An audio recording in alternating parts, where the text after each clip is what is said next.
And now I'm happy to welcome Heather Govender back into our studio. Thanks for being here today. Thanks for having me. Now, Earth Hour is approaching. Yes, it is. That's this Saturday. Why don't you tell us about it? Well, it's a time when we're all meant to shut off our lights and any other not necessary electronics, anything that we can do without for an hour, in a show of solidarity for the environment. So it's not really about the energy savings during that hour. It's about all of us taking part in this collective action to show that we care about the environment and that we want to take action on climate change. Well, that's a good point, but it does have an impact right here in Halton, right? It does, for sure.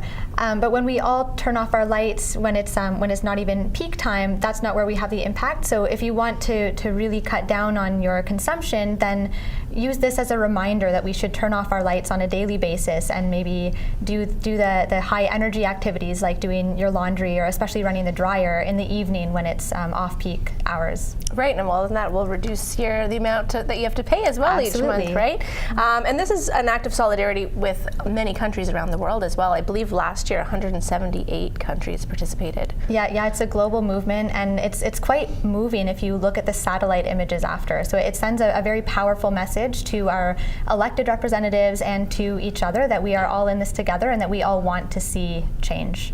Now, you were telling me just before we were on here about your plans for that night. What are some tips for our viewers for how to pass the time during that hour? Well, I'm going to be playing games by candlelight, probably with a glass of wine and with some close friends and my husband.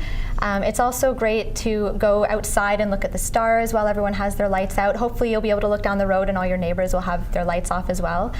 Or there are some organizations that hold events during Earth Hour, so you can just look up online Earth Hour events or go to the Earth Hour website. They might have some suggestions for stuff going on near you. Okay, great. Thanks so much. We're going to put those tips up on the screen, so just as a reminder to turn those lights out from 8:30 to 9:30 this Saturday, March 24th. Turn off the electronics as well. Does that include, can you use things that are battery operated? I guess it's up to you. I'm probably going to shut off my phone as well, but it's up to each person what they're comfortable doing. It's nice to have that little time out as well as a family. So for more information, you can go to earthhour.org. Thanks for watching. Thanks for being here. Thanks for having me.